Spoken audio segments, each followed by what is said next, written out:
شي هغه ده د موږ عوام بزرګي دغه وی چې یا په اوا الوځي یا په اوبو روان وي یا خیرا قبليږي یا پټه بیانې ډېر بزرګ ده. ما ته د خبرو کې ما په زړه کې ودراته وکړه بس تاسو ته دلیل دی بزرګي شو دا چې د ارچا په خلو باید موږ خطا نشو. قرآن منافق ویایي، قرآن مبتدعين ویایي، داسې خلک ویایي نبی کریم صلی الله علیه وسلم ویایي په اخر کې چې په ډیر بهترین صوت باندې لکن دا قرآن به د دغه ځای نه لاندې سینړې ته نه ننوځي او دا خلک به د دین نه وځي بیرته دین ته راجع کېږي نه هلته به راجع شي. تعلیق بالمحال ده غیشه چې وشړې دا شړلی غیشه بیرته لندې ته راځي لکه دا چې بیرته لندې ته نه راځي دیم دین ته نه راځي. دا چې یو وارې بیلیاره شو خدای پاک هم دې نه بیلیارې کوي. سل مناظرې ورسره وکړه مناظره کې به د ده دلایل ختم شي خو بیا به کوشش کوي چې دغه جواب پیدا کړي. داسې نه وي چې خو ذاتي تسلیم شه حق ته غاړه کېږده بیا یې چې څه دلایل ملایل شی پیدا کړه بیا به اعلان د مناظرې کوي. په یوه دعا بعد سنت باندې د مولوي صاحب حمدالله ډاګی او پنجپیر مولوي صاحب په افغانستان پاکستان ایران سعودي په ټولو ملکونو کې مناظرې کړي خو تر اوسه پورې سره ونه منله. او د هر چا په غیبي خبرو باندې هم سړی خطا نه شي. غیبي خبرې د بزرګي نه دي کاهنان یې ویایي.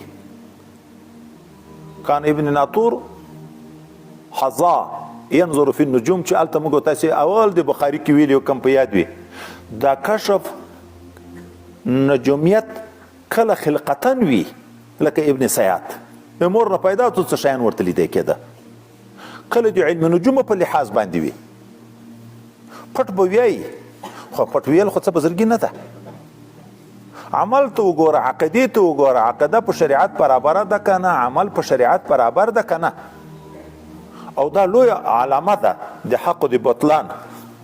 څوک چې واقعي حق ویني خلک ځان سره ډنډوري نه جوړوي. کرامت حیز الرجال ورته ویل شوی ده حیز الرجال لکه پیغله جنکۍ چې نه وي پیغله شي د حیز په وینو وای دومره شرمیږي چې خپلې مور ته هم د خپله جامه نه شي ښکاره کولی ولی به په خپلو کرامت داسې شرمیږي چې چیرې هم د دی نه صادریږي هغه د غیر اختیار په حال کې صادریږي د جذب په حال کې د دی نه صادریږي. زه بزرګ یم دعوې د بزرګۍ کې ګرځي په دوکانو باندې پټې شیان ورښیي نی نجومیان کاهنان په هغو باندې څه معلوماتونه شیطان ورته کوي دا شوي دي تا پلانکی شی هغه ده دا موږ عوام هم بزرګي دغه ته ویایي چې یا په هوا الوځي یا په اوبو روان وي یا یې خیرا قبليږي یا پټې بیانوي ډېر بزرګ ده. ما ته داسې خبرو کې ما په زړه کې ودراته وکړه بس تاسو ته دلیل دی بزرګي شو.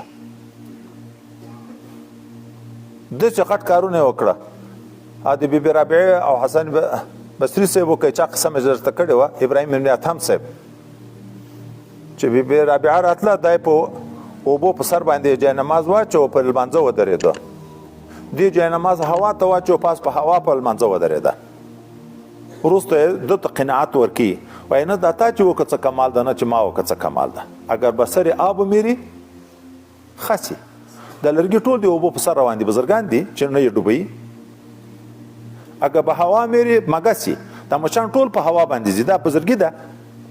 بزرګي د خدای په دین استقامت ده واستقم کما امرت. الله د موږ نه استقامت غواړي د موږ نه کرامتونه نه غواړي او د موږ ښه خلک تر متاثره شي د داسې خلکو نه چې دا پټې بیانوي دومره غټ بزرګ ده دومره غټ بزرګ ده چې ما پټ شی راوښو د تحدي او د مقابلې ځای هم نه ده چې یو چا ته کرامت ښکاره کړي هغه د شریعت خلاف وي. لکه عالم چې چا سره مناظره د یهودي سره کوي چې تورات راوړه ورته واچوه قرآن راوړه چې کوم یو سوځي هغه ورته نه زه ته به ځان ته ورته واچوه چې ته سوځې که زه سوځم داسې ځای کې نه کرامت ښکاره کړه. نو دغه ده کاهنان دي څه شی ورته معلومیږي خو ته به دغته اعتبار نه ورکوې. منافقین دي قرائت به ویایي خو ته به اعتبار نه ورکوې. اصل کې اعتبار عقیدې ته ده، ایمان ته ده. اول د کرامت شرط اول دا ده چې عقیده به برابره وي اول. دوم به بیا عمل په شریعت برابر وي. دریم علم به په دغه امورو باندې موجود وي. څلورم ته بیا مقام د کرامتو ته رسیږي. په عقیده نه د خبر زه خو ملا نه یم، عمل په شریعت نه د برابر زه خو ملا نه یم، خو بزرګ یم.